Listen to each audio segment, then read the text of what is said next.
Est-ce que la situation est différente à Paris par rapport à New York? Est-ce qu'il y a des choses qui... Paris, c'est une situation différente. Et avec les émeutes, je vais... mais pendant les émeutes en novembre, j'ai reçu beaucoup d'emails des amis aux États-Unis qui m'ont demandé is Paris burning? Est-ce que c'est exactement comme les années 60? Oui, mais vous voulez savoir si c'était une situation comme Watts à Los Angeles en 65 ou graves émeutes. Et pour moi, c'était une situation très différente. Par exemple, à Watts, en 65, il y avait 38 personnes tuées pendant quelques jours des émeutes. À Los Angeles en 92, après le verdict dans le procès des flics qui ont attaqué Rodney Flick, 60 personnes tuées pendant quelques jours des émeutes. En France, une personne tuée, c'était une tragédie, mais ça c'était une catégorie différente de violence. Ça c'était une chose. Les 2 enfants, mais bon, un accident. Oui. Mais ça a lancé les émeutes. Mais dans les émeutes, il y avait seulement une personne tuée. L'autre chose est que aux États-Unis, pour prendre Watts comme un exemple, Watts s'est passé dans la trajectoire d'un mouvement pour les droits civiques qui a commencé 10 ans avant. Et en 65, les gens à Los Angeles, c'était après les grandes victoires, les plus grandes victoires de Martin Luther King dans les législations, dans les lois, de changement de loi pour les droits civiques en 65. Mais les gens à Los Angeles ont vu que leur vie n'ont pas changé. Et donc, c'était une réaction contre leur situation qui n'était pas changée par le changement de loi. Après les émeutes, le mouvement a continué. Et il y avait la discrimination positive et les autres efforts pour intégrer les Noirs. Et le mouvement a continué d'une certaine manière jusqu'à la fin des années 70. Donc, les émeutes étaient dans une trajectoire aux États-Unis. En France, depuis mon arrivée en France en 93, j'ai entendu parler, un jour les banlieues vont exploser,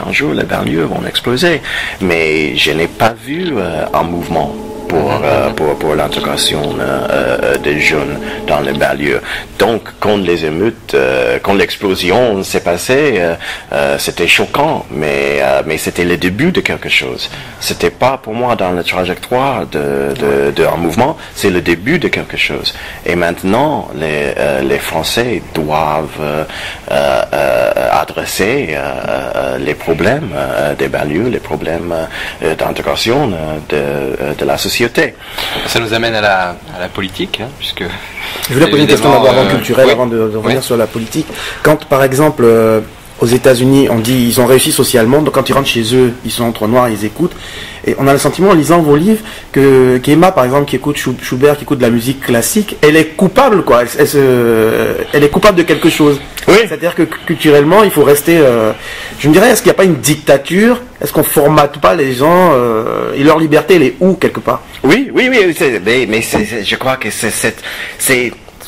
c'est le désir d'avoir une négritude pure et c'est quelque chose que je trouve impossible et d'une certaine manière ridicule. C'est ridicule qu'un noir ne peut pas écouter à Schubert. C'est ridicule de dire qu'un noir qui lit Virginia Woolf n'est pas un vrai noir. Mais j'ai rencontré des gens qui pensent comme ça.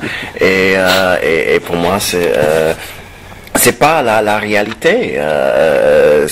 C'est une illusion que le vrai noir ne lise pas les écrivains blancs et tout ça. Mais c'est une mentalité qui existe. Et j'ai rencontré des jeunes noirs récemment, les jeunes noirs américains, qui sont à l'université, qui m'ont dit oh non j'ai lu son monde, ou je veux lire son monde. Les écrivains noirs, et je leur ai dit non, c'est pas bon.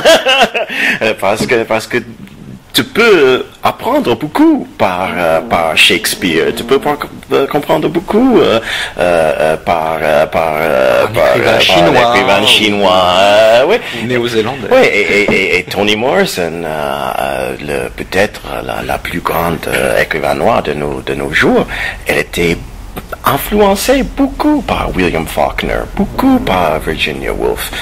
Toni Morrison n'a pas lu son monde et les écrivains noirs. C'est une idée bizarre pour moi. Mais pour être honnête, la question de sociale en France, la représentation politique, puisque vous devez avoir quand même un regard. Mais vous avez posé une question avant, et moi, c'est toujours frappant pour un Américain. Quand un Américain noir arrive en France, il cite tout le temps qu'on voit beaucoup de noirs et blancs ensemble dans les rues.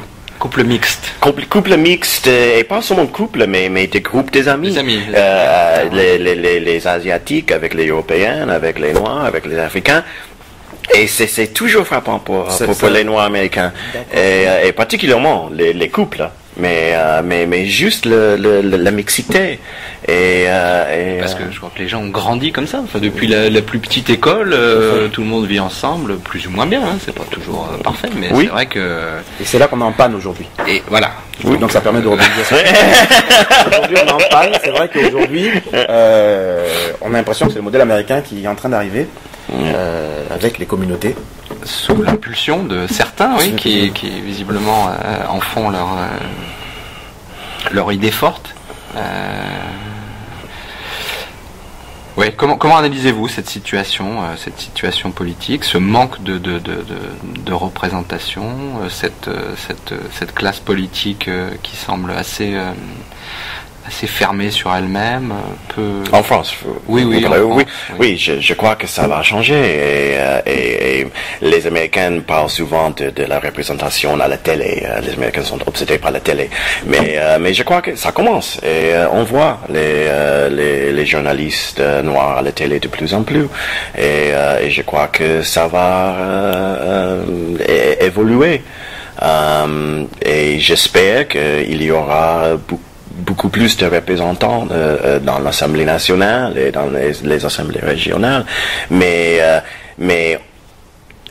il faut se rappeler aussi qu'aux États-Unis, les Noirs sont dans le pays depuis le XVIIe siècle. En France, toutes les questions raciales, sociales sont liées avec des questions d'immigration. Beaucoup plus récentes. Et donc, c'est pas surprenant qu'il y a plus de présence noire dans les médias aux États-Unis, parce que les Noirs sont là depuis longtemps. Et il y avait des journaux noirs, les chaînes de radio noires avant le mouvement pour le droit civique. Donc le chemin est encore long. Ramenons-nous un peu à l'actualité. L'affaire Youssouf Fofana, le crime de Dylan Halimi. Pour vous qui êtes américain, qui voyez ça un peu avec un œil extérieur, c'est un noir qui tue un juif ou c'est un crime crapuleux? Ouais, c'est difficile à comprendre ce crime, mais ils ont cherché un juif. On ne peut pas nier que les barbares, comme Bill s'appelle, ils ont cherché un juif, mais je crois qu'ils ont des idées bizarres, que un juif qui travaille dans un magasin de portables est un homme riche, c'est ridicule. Je crois qu'il y a beaucoup d'ignorance derrière ce crime, mais pour moi ça n'est pas une réflexion d'un grand antisémitisme en France. Je crois que c'était un groupe de fous qui avaient des idées bizarres. Mais et mes amis juifs, mes amis français juifs, ne pensent pas qu'il y a une épidémie d'antisémitisme dans la société.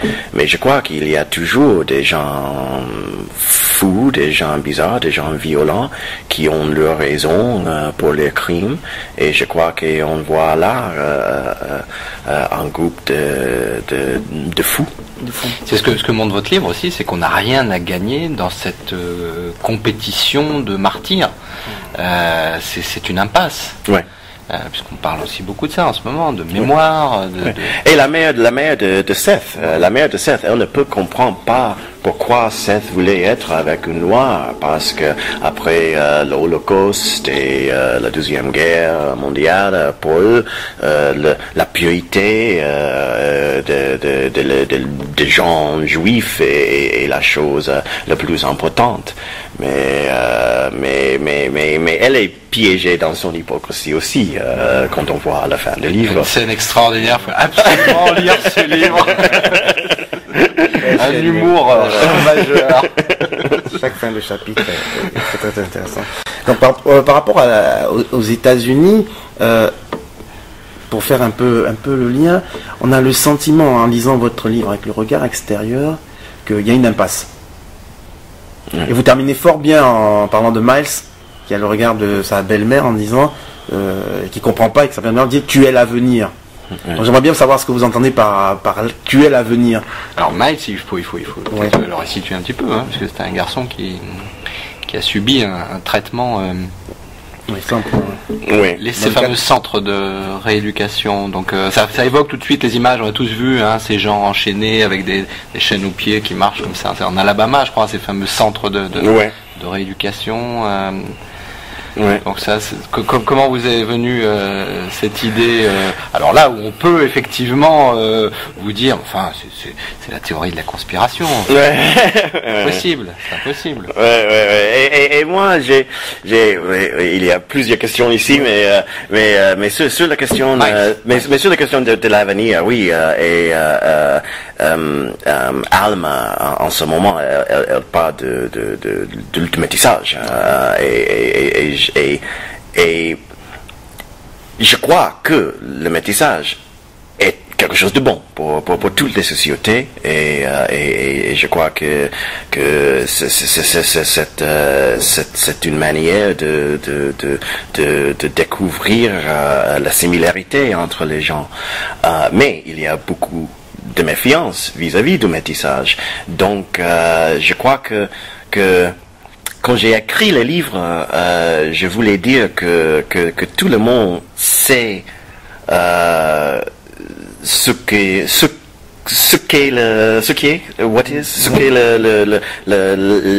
la réponse, la résolution de problèmes, mais la plupart des gens rejettent cette solution. La plupart des gens ne veulent pas réaliser le métissage, la mixité, qui est le meilleur espoir. Mais dans mon prochain livre, après The Last Integrationist, mon prochain livre s'appelle Close to the Bone. Et dans ce livre-là, j'ai mis en question cette théorie, et j'ai un personnage principal qui est métis, et pour lui il y a plusieurs autres questions. Où se situe l'action? Pour la plupart à New York. À New York, mais il y a des chapitres à Paris, des chapitres à Amsterdam, aux Pays-Bas. Quand est-ce qu'on aura le plaisir de pouvoir le lire? Oui, j'espère qu'un jour ce livre sera publié en français. Et aux États-Unis, il y a une date de prévue? Oh, cette date c'était publié en 99. Oui. C'est la traduction qu'on attend, donc. De Close to the Bone. Le prochain. Oh, mon prochain, oui. Je vais publier mon 6e livre aux États-Unis en mai. Et il s'appelle Les fantômes de Saint-Michel. Et ça, c'est le 2e livre dans une série de livres, une série de romans noirs qui se déroule à Paris. Donc, mon prochain livre... Noir au sens policier. Oui, exactement. Oui. Ce qui explique votre venue donc au festival Quai du Polar. Oui. Revenez à Lyon, on a décidément beaucoup de chance fin mars pour ce... Et là, donc, vous allez parler peut-être plus de l'ouvrage Caméléon. Caméléon et nous avions un rêve, parce que nous avions un rêve et classé comme roman noir, voilà. polar politique. Mais on peut le définir aussi comme de la politique fiction. Oui.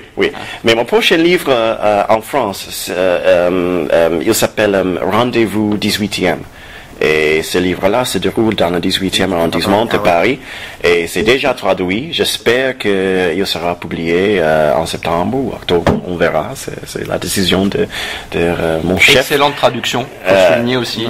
Vous avez travaillé ensemble j'ai travaillé avec Nicolas Massec sur Nous avions un rêve. Mais il y a 2 autres traductrices pour Rendez-vous 18e. Et je n'ai pas encore lu le travail. En tout cas, celle-ci est vraiment très grande qualité. Oui, il a fait de très bons travail. Il est moitié français, moitié américain. Donc les États-Unis, moi, je vais avoir quand même le sentiment qu'on va vers une impasse.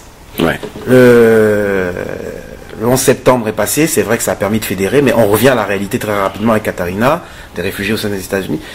On va vers une société, le modèle américain, le rêve américain. American Dream, c'est fini. Oui, ça dépend comment on définit le rêve.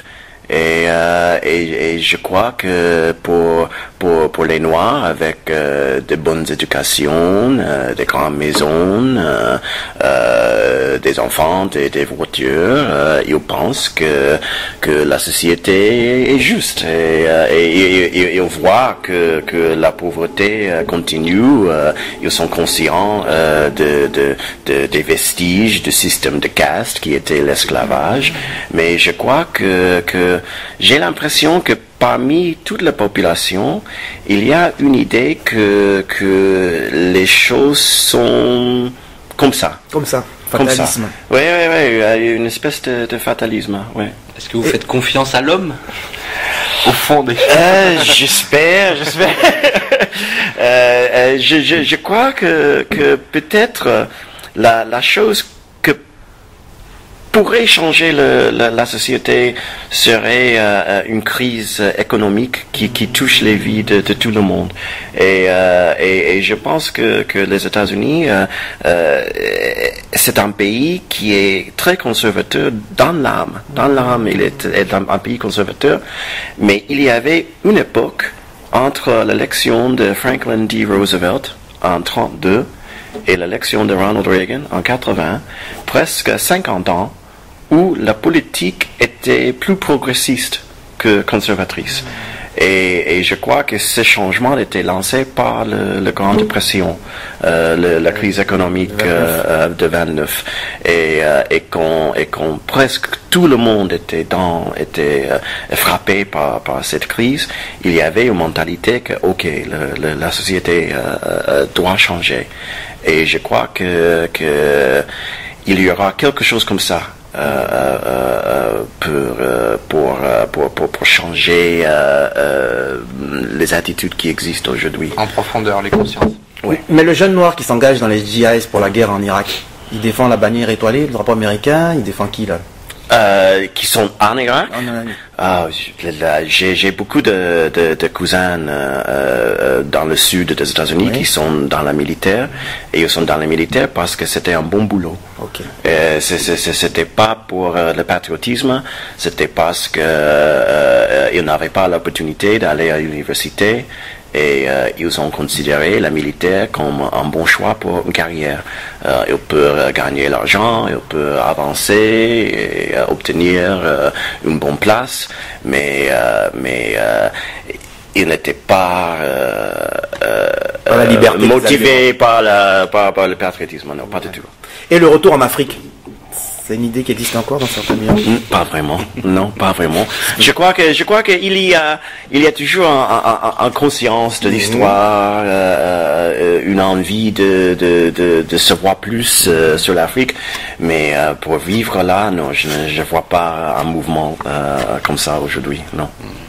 Au Ghana, on appelle donc les touristes afro-américains du même nom que les blancs, ce qui les a choqués quand ils ont appris ça, qu'ils étaient assimilés justement aux blancs. Ils étaient avant tout des étrangers, même noirs. Dans la terre nourricière.